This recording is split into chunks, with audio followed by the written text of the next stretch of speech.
Hi, everybody. This is Dawn Mitchell, and welcome to Dawn of Sports.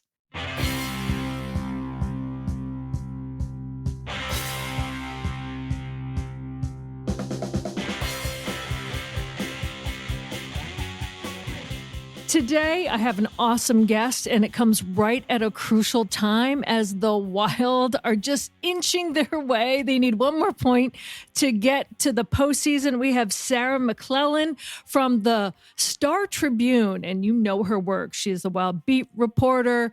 She is from Edmonton, raised in Arizona. So she's kind of like bipolar like me. She likes the hot, she likes the cold, and she loves hockey. So we have that coming up. I am so excited to welcome in Sarah McLellen. Sarah, I know it has been crazy covering the Wild, sometimes frustrating that they couldn't get things done earlier, but with one more point to go to clinch a postseason berth, you're like waited with bated breath, right? Like, let's just get this thing done, you guys. It's been a whirlwind of a season, and obviously for it to come down to potentially this team's final game of the regular season, like you said, needing just 1 point to clinch a playoff spot. I think if you look back to maybe mid-December when the team was atop the NHL, you would think, well, what happened, for this team to need one last point in its last regular season game to clinch a playoff spot? But if you would have, thought of this scenario in training camp or right when the regular season was starting, and this was a team looking to rebound from not making the playoffs last season, I think, most fans probably would feel pretty encouraged by the turnaround. So maybe taking that, bigger bird's eye view of what this season has been like for the Wild makes a lot of sense because they have been through a lot with the injuries and adversity and players coming in and out of their lineup. For them to still be at this point, on the cusp of potentially sealing, another berth, another trip to the playoffs, is a real testament to what, they've been through this season, the consistency they've been able to find in stretches, and just, the whirlwind of an 82-game season in the NHL. You never know what's going to happen. You never do. And I'm so happy that you're on our show today because, as you know, I've been trying to get you on for a while. And this hockey season, it has, first of all, this year, especially so, not only the ups and downs and the, biting your nails to see exactly if they're going to make the postseason, what's going to happen, but the storylines throughout this whole season. Finally, we don't have to hear about Parise and Suter all the time, like two other names, as you know, have been kind of garnering all the headlines. Like, when will Kaprizov come back? When will Ek come back? And finally they did. So let's back up a couple of games. When they came back, their first game back from injury,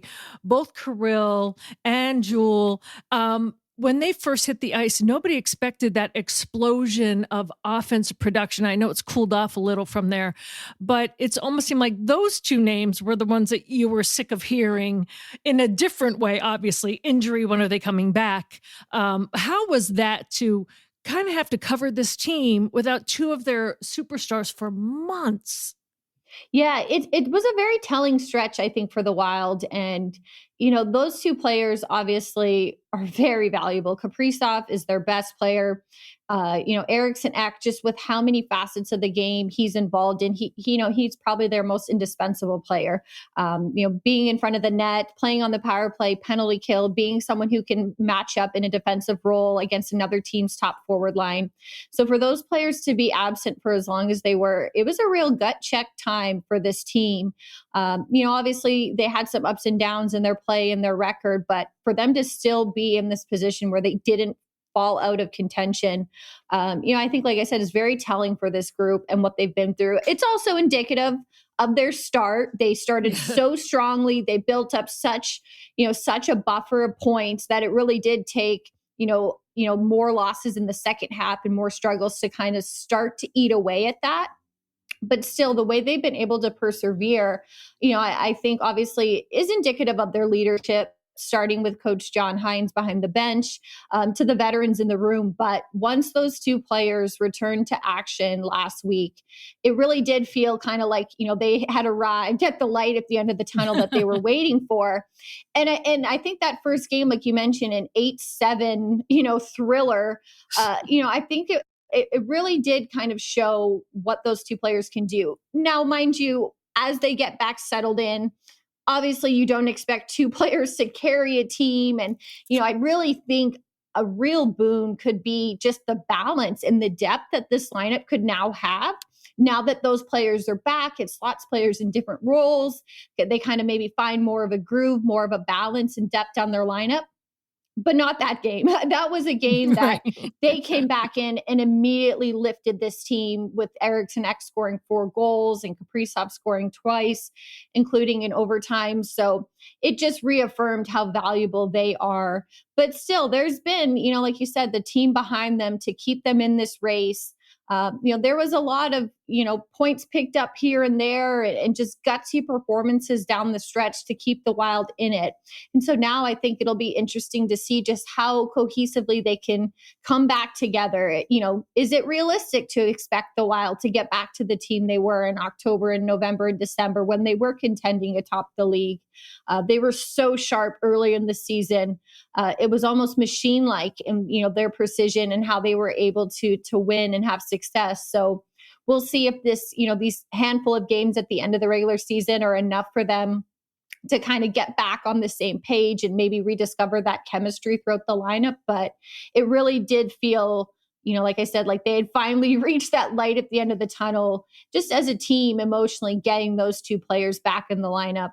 And obviously you could see instantly, it seemed like the impact they were able to have in that game, leading the Wild to victory. One of the relationships that I really love, and you've written about it, is not only Kaprizov, obviously on the ice, but how he is with Matt Zuccarello and just their relationship together.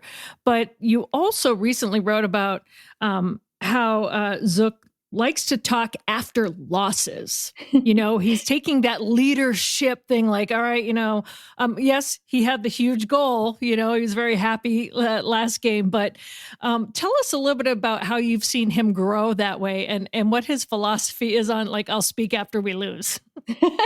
Yeah, that's a really interesting dynamic, I think, that's developed. And you're right. Obviously, the chemistry between Kaprizov and Zuccarello, we've seen it on the ice for years. They've been longtime line mates, and they just click. Like you saw, on that overtime goal against Vancouver, the way Kaprizov was able to split the D and thread a pass to Zuccarello.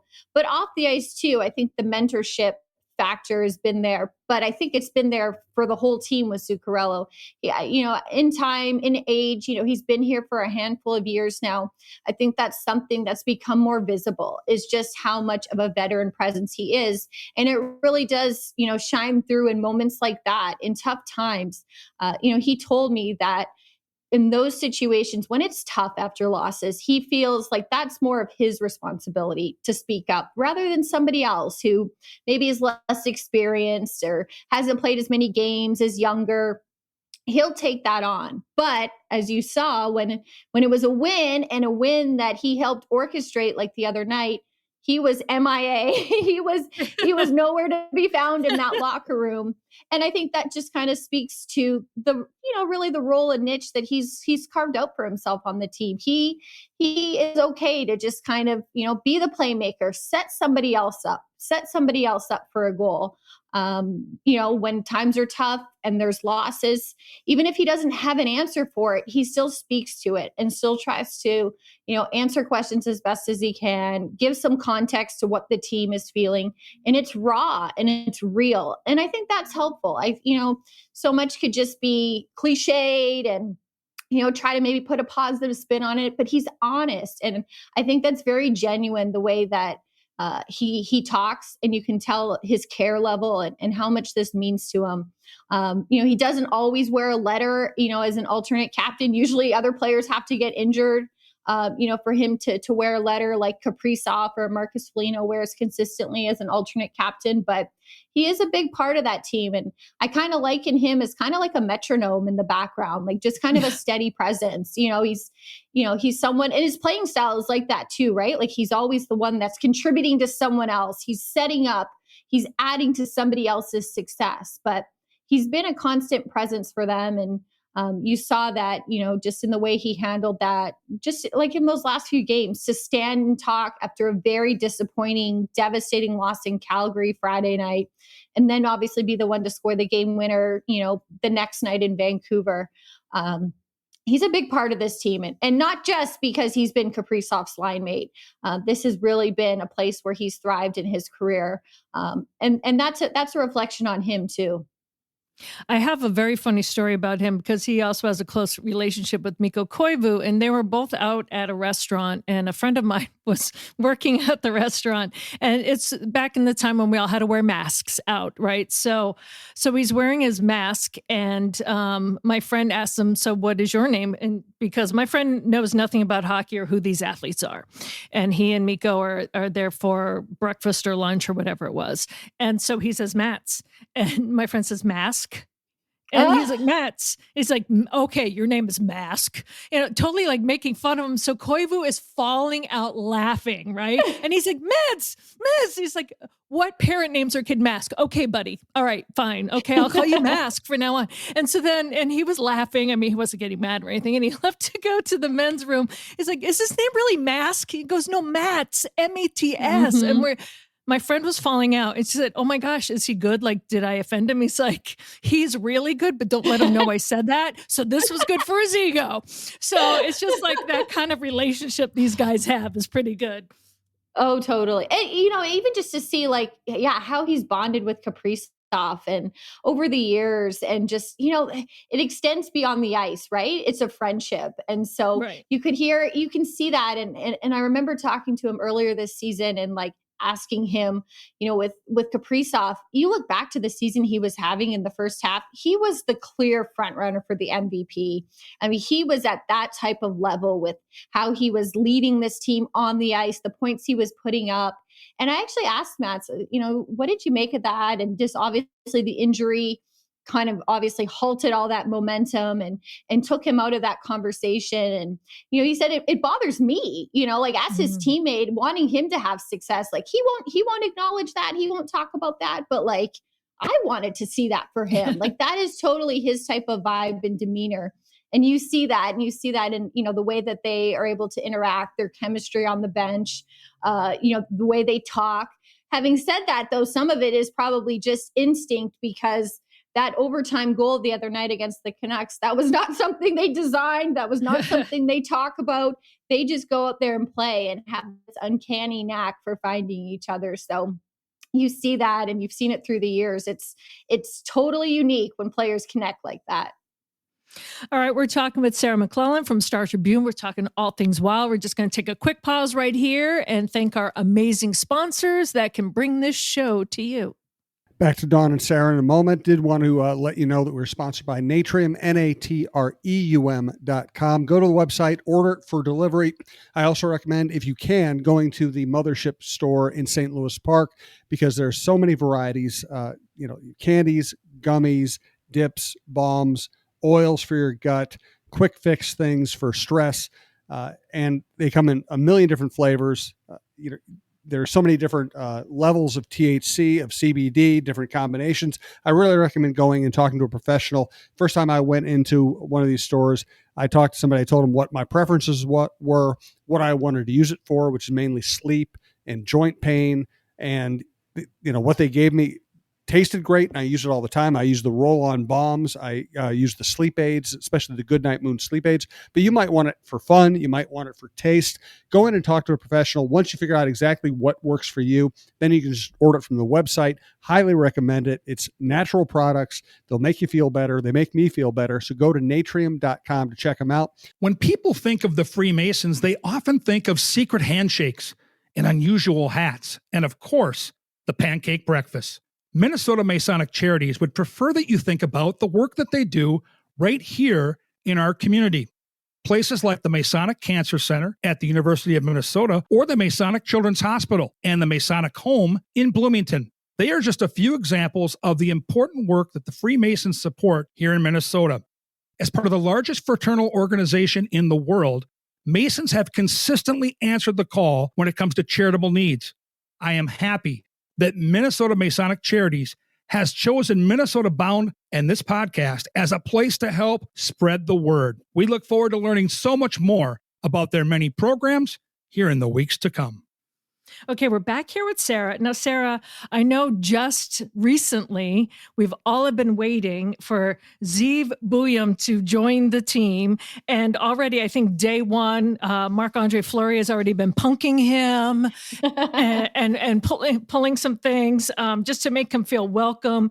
You know, whenever you have this young infusion, you know, they're coming off the NCAAs, you know, they're signing their first contract. He signed a 3-year deal and he's entering, like, you know, the locker room and he's seeing a dream come true. And then to have guys just kind of embrace him immediately. And we saw it happen, obviously, with Brock Faber. Defenseman comes in and plays immediately. And Billy Guerin said, hey, he's going to play immediately. What does that do to a locker room to infuse like that youthful joy again? You know, I think it brings perspective too, right? Because like as much as this is a job, these players' dream comes true to be in the NHL. And, you know, I think that's a good reminder of that. Like it's funny because obviously Zeev left college and now it probably feels like he's back at school, like the first day, right? You show up and you're trying to find out where to go, where do I sit? You're learning everybody's names. So I'm sure it's been a whirlwind, especially, you know, just playing in the Frozen Four and trying to vie for another title with Denver. But he really thought that those experiences, the championships he's been able to win, also at World Juniors, that he really kind of squeezed everything out of the experience that he could at Denver, and he felt ready. And so we'll see how the transition goes. You know, not everybody is a Brock Faber, right? To just kind of seamlessly make that jump. But, you know, you look at the skill set and the pedigree that Zeev has, you know, I think there's something to be said for the experience that he has gained. He's played in big games. He's played in these pressure packed situations, and he's had a really good track record, you know, coming out of those games and experiences.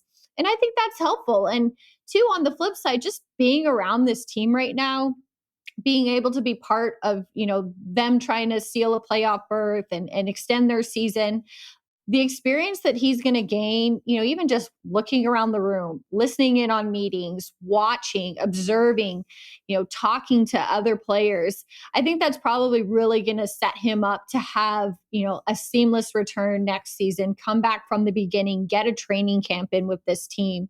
But clearly, you know, the skill set is there for him to be such a high first rounder. So highly touted for his offensive defenseman, you know, skill set, the way he's able to run a power play. You know, I know for him personally, his positioning, his defensive game was a big focus for him this season at Denver. And that's what you need, obviously, to be a factor at this level. You just can't focus on one asset that a player might have. So I think it's just, like I said, probably brought a lot of perspective back. Like everyone can think back to being that new kid, you know, at school or on a team, and just the joy that you still have for this sport. I mean, who doesn't want to make their dream come true? I think that's got to be infectious, and that excitement and enthusiasm, especially now where it's 81 games in, it's been a grind. It's so tough to even just advance and get that one extra point that the Wild need to move on. You know, I think the timing probably couldn't be better in that sense. You know, the cool thing I saw, you mentioned like being the kid the first day, you don't know where to sit, you don't know whatever. Well, he was totally set up, right? I think he said on the Wild social media, like they go, yeah, we want to go sit over there. And so he goes and sits, and then Flower comes over and goes, that's my seat. And he was like, what? And he goes, we're just joking. We're just joking. I mean, they're like, oh, you can't win. You can't win. But it's funny. He just seems to take it in stride. And, you know, and speaking of Flower, I mean, we talked about the storylines going on this year. You know, I mean, how he's really embraced Gus and helped Gus bring his game up to another level. All the while, this is his finale. You know, it's just a beautiful thing to see. It's the fitting way for Flower to go out. He didn't want to give up so many goals in his last home start. We know that, but he said, hey, I guess I'll take the 2 points. But just that relationship and just how he is seeing his swan song in the NHL play out. like I just smile. It's just so fitting. Like his smile is the biggest smile ever, you know, but you know, every town that just welcomes him, and when you saw Ovi bring his guys back out, just the Mhm. respect, it's just beautiful to see. Yeah, you're right. Fitting is the right word. And you know what? It's his, yeah, kind of push to this finish line of his career is kind of taking a back seat to the playoff race, right? Because if Yeah. this was a position that was locked up, maybe a week or two ago, he might have, been able to play a little bit more down the stretch, but they've been so focused and desperate on points that obviously Philip Gustafson has played most of the games, these last few weeks, but he has been ever, the team first guy, and that's been his attitude. And I think you're right. That's why it's fitting, because when you think of Marc-Andre Fleury, you think of obviously the second winningest goaltender of all time. You think of all the games and the wins and the success and the shutouts and 3 Stanley Cups and a Vezina trophy as the league's best goalie. You think of the smile, you think of the practical jokes, but he also is very much a team guy and a team player. He's been in this situation before in his career where even though he was the starter and he was playing most of the games, he's been passed over and somebody else Mhm. has stepped in. And he's still been very much dedicated and committed to the team. And so you're right. It is kind of a full circle moment for him that this is how it's ending for him, because that has been just as much of his story as the success, is that he's had kind of that professionalism and grace to understand the dynamics at play. And he gets it. He understands. And you're right. He is a supporter of Gustafson. He is there, to watch him and help him. And that has been a really steady duo for the Wild these last few years. And so you're right. It's kind of maybe got lost in the shuffle a bit these last few weeks, but we are witnessing the end of a Hall of Fame career. And he's not going to be there next season. With that smile, with that work ethic, getting all the adoration around the league. You're right. The tributes we just saw even recently in Calgary and Vancouver, and you're right. I think one of the iconic scenes from this season will be Alex Ovechkin making sure Mhm. his teammates came back onto the ice after that game and had a handshake line, with Marc-Andre Fleury. I remember even earlier in the season, the showing he received in Montreal. He's never played for the Canadians. He Right. grew up in Quebec, obviously, but the attention and recognition he's received, it clearly is indicative of who he is as a player, but also maybe more so as a person, right? Just how he treats people and the legacy that he's amassed through all these years in the league. Absolutely, absolutely. And not to overshadow Gus, but I really think he's had a big influence on Gustafson and his maturation process, should I say, in the NHL. I mean, he has his own skill set, but I just think having someone like that help you hone maybe the things, not so much technically, but elsewhere, kind of like the intangibles. I think you learn by osmosis, right? He can't help but soak some of that up. Yeah. And you know what? You're right. And this has been a real good bounce back season for Gustafson. If you remember how he Yeah. struggled last season, obviously. And, when you think of the factors that have pushed the Wild to where they are, only needing one more point to clinch a playoff spot, he's a big reason why. And the way that he's been able to work himself back into, this role as this starter, the consistency he's been able to play with. It's actually really fascinating when you kind of talk to him about what this workload is like, because he has played almost exclusively this last, maybe month or so. And the toll that it takes, you're right. Like you think of these goalies and, it's so much a physically demanding position. They're diving around the crease, they're getting hit by pucks, but he has to put eye drops in at intermission because his eyes feel like he doesn't blink during the game. And he'll have Wow. headaches. He'll have headaches after games because he's so locked in and focused on what's happening. And so you're right. I think that does speak to how he's matured and his growth in this position. And obviously the tandem that the Wild have been able to rely on. If you think back to training camp, we thought, this might be a 3 goalie system, with Right. Jesper Wallstedt. And it's been almost, mostly Gustafson, obviously, in this second half. So it's such an isolating position, I'm sure, at times. They're the only one back there. They're the last line of defense. But to see the partnership and how he and Fleury have worked together. You see them chatting on the bench or in the locker room, and it really is, I think, probably that fraternity that that they can relate to with the position, and know what it takes, and have somebody else who's been there, who's been in those types of games. I think it's got to be an invaluable resource for both of them. Gosh, you think about not really blinking, and the kind of the headaches that can come from being like that Yeah. dialed in, right? It's a whole different. My friend Todd Smith, who's been on our podcast, he's written the book Hockey Strong, but that takes it to a whole different level. That's kind of like you're using so much brain power too, that you have these headaches coming on. Yeah, Wow. you know what? I think that's the thing. You think, oh, he's rattled off so many games in a row. He's got to be physically tired. I think it's more mental, really, because Right. it's just how sharp you have to stay. Plus, he's processing. He's looking at who's on the ice, which line is he playing against. He's really being cognizant of everything around him. And, just that laser type of focus, it's obviously working for him. He's played extremely well. We can see that he's a big catalyst for this team, but the mental strain that it takes, the toll that it takes, it's really interesting, like I said, to hear him talk about that, and how he readies himself. And it's not so much physical as you would think. I think it's actually probably more tiring just to practice, like probably what Fleury's going through, just practicing and trying to go all out and practice every other day or every day. I think that's probably more physically demanding than just getting in for a game, but locking in mentally, that's where the sharpness comes through for sure. When it comes to injuries, one guy, when he is done with his career, I would love to say, like, okay, now these are the injuries that we know of. When it comes to Jared Spurgeon, just recently getting that puck to the throat. I mean, what else can this guy endure for a kind of guy? He's not very big, but man, he sustains these injuries, and then somehow he ends up coming back, sometimes longer than others. Where do you think he stands, and where Jake Middleton stands in terms of maybe their readiness factor to come back for the postseason? I'm being optimistic that they're getting a point tomorrow. Yeah, no, there's a possibility they could even draw in on Tuesday for Nice. the regular season finale.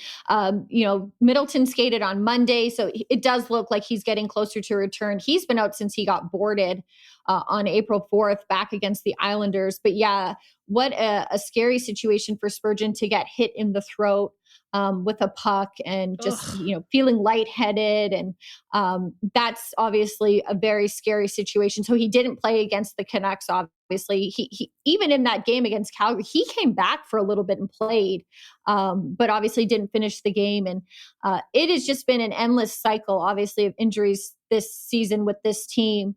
But the fact that there are possibilities to play for the regular season finale obviously is encouraging news for the team, that they could be close to, or at least at maybe even full strength for the playoffs. And that hasn't happened in months. This is a team that hasn't had everyone available Mm. since November. Wow. So that would really, obviously, good timing for the playoffs to have everyone potentially available, but that's how long this has been going on, where someone, gets hurt, exits the lineup, somebody else comes back, somebody else leaves. It has just been a carousel all season long. Well, Sarah, I have known you for a long time. I so appreciate, but I just want to send you out your own public flowers, so to speak, Aw.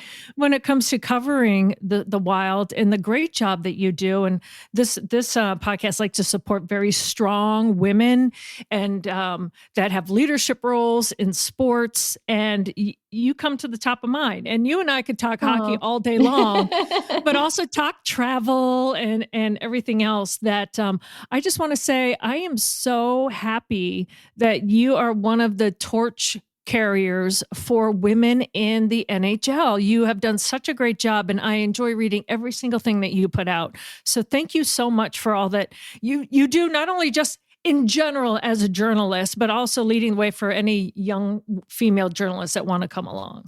Oh, well, thank you for saying that. That is so nice of you to say. I so appreciate it. But thank you, because you are an inspiration too. And I really look up to and admire your work. So it has been a pleasure to talk with you again. Well, hopefully, I will be at the game tomorrow. We'll also, before the game, find out who will be coaching the U.S. team, I believe, right? I think that's the announcement Yep. tomorrow World beforehand. Juniors. Yeah, World Juniors. So that will be coming here for anyone that's listening. If they don't follow along, they'll be here. So, but then the big game. So let's hope for a point, right? Finally get her done, as they say. And that's when you take one little breath and you get ready for the postseason, right? Exactly. You got it. All right, Sarah McLellen. Sarah, thank you so much. I look forward to a long postseason coverage for you. Thank you for having me, John. This was great. Awesome. Thanks.